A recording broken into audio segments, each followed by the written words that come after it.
तो चलिए आपको लेके चलते हैं भगवान भोलेनाथ की नगरी मणिमहेश में। मणिमहेश जाने से पहले भरमाणी माता जी के यहाँ पे स्नान करना का अलग महत्व है। भरमाणी माता जी के दर पे जाके स्नान करके सभी भक्तों ने यहाँ पे भरमाणी माता जी के दर्शन करे।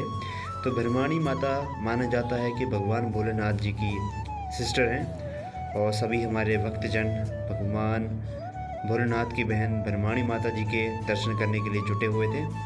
और हमने भी वहाँ पे माथा टेका। सामने एक कुंड था, वहाँ पे लोग अपनी मन्नत मांग के पैसे चढ़ा रहे थे और सामने एक बच्चा पैसे निकाल रहा था।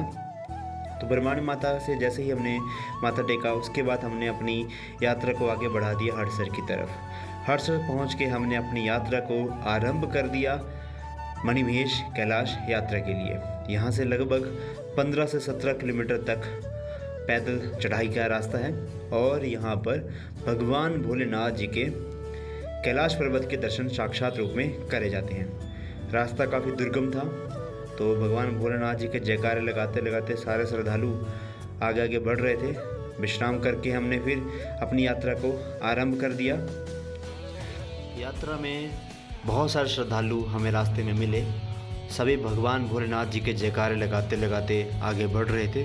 साथ में बह रही थी बुद्धिल धारा, जो कि सीधा मणिमहेश कैलाश से निकल रही थी। और गर्मी ज़्यादा होने के चलते हम यहाँ पे आनंद उठा रहे थे, लेकिन ये आनंद ज़्यादा देर तक टिकने वाला नहीं था, क्योंकि आगे जाके बारिश का हमें सामना करने पड़ा।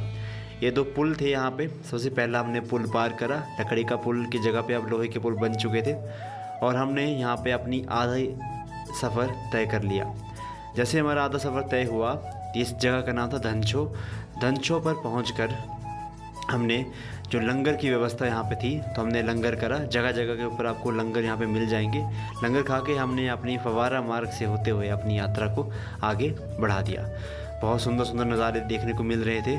इसी बीच आपको बादल भी यहाँ पे दिख रहे होंगे और ये काफ़ी सुंदर नज़ारा और काफ़ी ज़्यादा दुर्गम मार्ग है यहाँ पे लोग काफ़ी ज़्यादा सेल्फी लेने के चक्कर में अपनी जान भी गंवा चुके हैं। तो यहाँ से थोड़ा सा संभल कर चलना पड़ता। पानी का बहाव ज़्यादा है और भीड़ काफ़ी ज़्यादा है, इसलिए थोड़ा संभल कर यहाँ से चढ़ें। ये चढ़ाई बिल्कुल सीधी है, लगभग 90 डिग्री की ऊपर चढ़ाई है और हमें आसमान में बादल देखने को मिल गए। और अभी हमें भय था कि कैसे हम इन दुर्गम रास्ते को पार करेंगे, क्योंकि रास्ते में घोड़े भी होते हैं और श्रद्धालु आ भी रहे होते हैं और जा भी रहे होते हैं।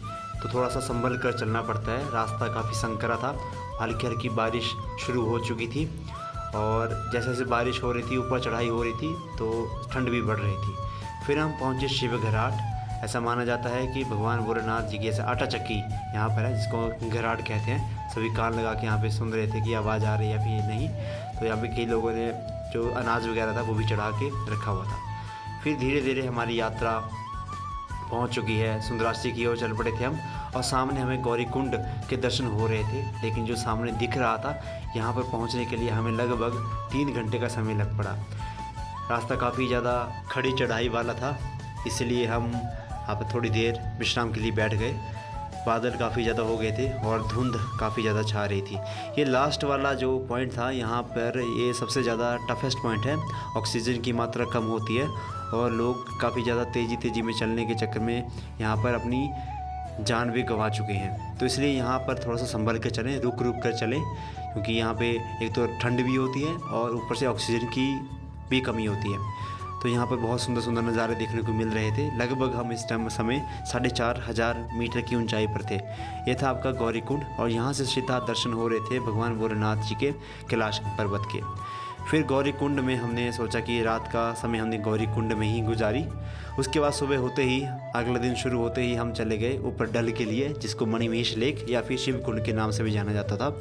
और यहाँ पर हमने भगवान भोलेनाथ जी के साक्षात दर्शन करे। यहाँ पे स्नान वगैरह करने की एक प्रथा है, तो सभी लोग स्नान कर रहे थे। ठंड काफ़ी ज़्यादा थी, लेकिन भगवान भोलेनाथ के प्रति जो आस्था वो साफ देखी जा रही थी।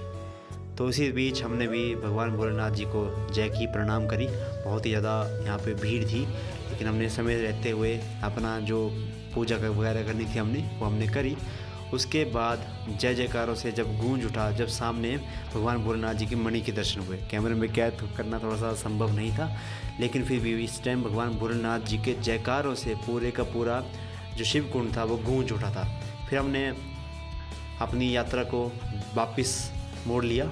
स्टार्टिंग हमने करी तो काफ़ी ज़्यादा अच्छा लग रहा था, काफ़ी सभी मतलब जहाँ पे नहाने के बाद जो पूरी थकान थी वो पूरी की पूरी मिट जाती है। फिर हम उन्हीं दुर्गम रास्तों से होते हुए वापस नीचे उतर रहे थे। धूप काफ़ी अच्छी खिली हुई थी, तो इसी बीच हमने यहाँ पे खूब दृश्य दिखाए। यहाँ पे ग्लेशियर भी थे, जो कुछ ग्लेशियर हमें दिख रहे थे। ये पूरे का पूरा ग्लेशियर काफ़ी ज़्यादा खतरनाक है, लगभग इसकी हाइट 20 फीट से ज़्यादा थी। हमारे पूरे श्रद्धालु मुस्कुराते हुए चेहरों के साथ नीचे उतर रहे थे। फिर रास्ते में हमने बनाए अपने थोड़े थोड़े घर। तो जितने भी हमारे साथ श्रद्धालु थे वो घर बनाने के लिए जुटे हुए थे। ये हमने 11 मंजिला इमारत यहाँ पे खड़ी कर दी थी। इसका अपना ही कुछ महत्व है, लेकिन सारे लोग लगे हुए थे। ये पूरी की पूरी जो घाटी थी यहाँ पे इसी तरह के जो घर जैसे वो बने हुए थे। फिर उसके बाद हम चल पड़े सुंदरासी से नीचे की ओर, और सुंदरासी से नीचे उतरते उतरते वापस हमारा काफ़िला पहुंच गया शिव घराट में। तो शिव घराट में हमने देखा कि जो हमारी जो गेहूँ वगैरह थी वो पिसी है या नहीं, लेकिन कोई उठा के ले गया था।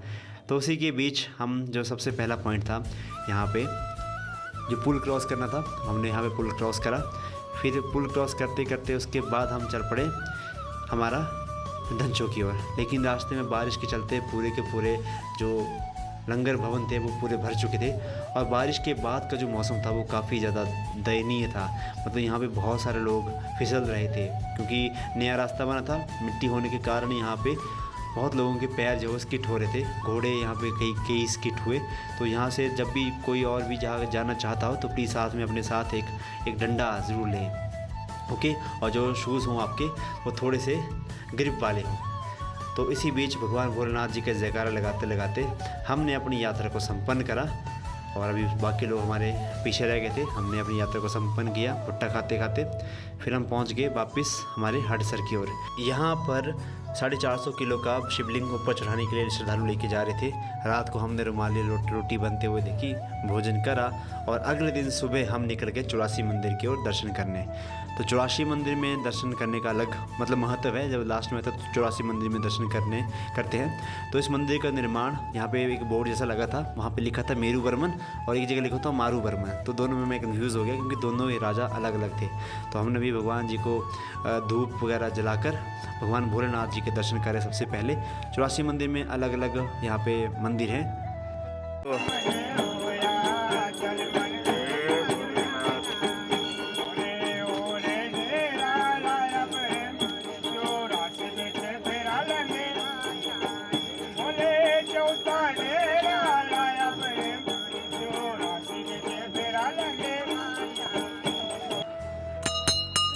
चौबीस योगियों की याद में बनाए गए इस मंदिर में अलग अलग मूर्तियाँ हैं। यहाँ ये धर्मराज जी का मंदिर है, इकलौता ऐसा मंदिर है जो कि यमराज भगवान जी का है। फिर यहाँ पे हमने देखा जो मणिमहेश आ रही थी बुद्धिल धारा और रावी का संगम।